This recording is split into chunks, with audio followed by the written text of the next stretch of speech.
got so much motherfucking design on right now. Bring it down, bring it down, nigga, come out, got 3 whole thoughts, I'm the guap, bitches on my line, and you know. Assalamualaikum warahmatullahi wabarakatuh. Kembali lagi bersama saya. Perkenalkan, nama saya Maksum Alawi, biasa dipanggil Alawi. Saya di sini akan menerangkan sedikit materi tentang membangun organisasi yang berbasis kecerdasan emosional dan spiritual. Kita masuk ke pendahuluan. Kecerdasan emosional dan spiritual tidak hanya penting dalam kehidupan pribadi, namun juga sangat krusial dalam konteks organisasi. Organisasi yang berbasis pada kedua kecerdasan ini cenderung lebih produktif, inovatif, dan memiliki iklim kerja yang lebih positif. Memahami kecerdasan emosional dan spiritual dalam organisasi. Kecerdasan emosional IQ, kemampuan untuk mengenali, memahami, dan mengelola emosi diri sendiri serta emosi orang lain. Dalam organisasi, IQ membantu dalam membangun hubungan interpersonal yang lebih baik, menyelesaikan konflik, dan meningkatkan motivasi tim.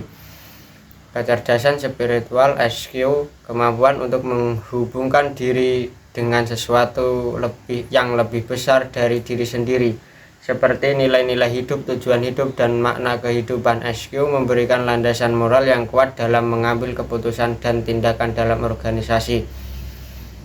Selanjutnya, mengapa kecerdasan emosional dan spiritual penting dalam organisasi? 1. Meningkatkan produktivitas. Karyawan dengan IQ dan SQ yang tinggi cenderung lebih fokus, termotivasi, dan mampu bekerja sama dengan baik. 2. Membangun budaya kerja positif.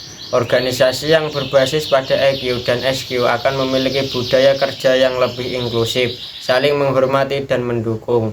3. Meningkatkan inovasi. Karyawan yang memiliki SQ cenderung lebih terbuka terhadap ide-ide baru dan memiliki perspektif yang lebih luas. 4. Meningkatkan loyalitas karyawan. Karyawan yang merasa terhubung dengan tujuan organisasi dan nilai-nilai yang dianutnya akan lebih loyal.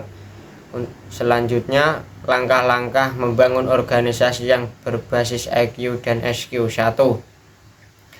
Pemimpin sebagai role model. Pemimpin harus menjadi contoh dalam mempraktekkan IQ dan SQ. Mereka harus mampu mengelola emosi diri, berkomunikasi secara efektif, dan menunjukkan nilai-nilai yang ingin ditanamkan pada organisasi. 2. Pengembangan kompetensi IQ dan SQ. Organisasi perlu menyediakan program pelatihan dan pengembangan untuk meningkatkan IQ dan SQ karyawan. 3. Membangun budaya belajar. Ciptakan lingkungan kerja yang mendorong pembelajaran terus-menerus dan mengembangkan diri. 4. Menciptakan tujuan yang bermakna. Sampaikan visi dan misi organisasi yang jelas dan menginspirasi sehingga karyawan merasa terhubung dengan tujuan yang lebih besar. 5. Fokus pada kesejahteraan karyawan. Perhatikan kesejahteraan fisik dan mental karyawan karena hal ini akan berdampak pada produktivitas dan kepuasan kerja. 6. Mendorong keterlibatan karyawan. Libatkan karyawan dalam pengambilan keputusan dan berikan mereka kesempatan untuk berkontribusi pada pengembangan organisasi. Kesimpulan dari pembahasan ini adalah membangun organisasi yang berbasis kecerdasan emosional dan spiritual adalah investasi jangka panjang yang akan memberikan banyak manfaat. Dengan fokus pada pengembangan IQ dan SQ, organisasi dapat menciptakan lingkungan kerja yang lebih positif, produktif, dan berkelanjutan. Demikian pembahasan materi pada video kali ini. Apabila ada kesalahan, mohon maaf sebesar-besarnya. Sekian. Wassalamualaikum warahmatullahi wabarakatuh.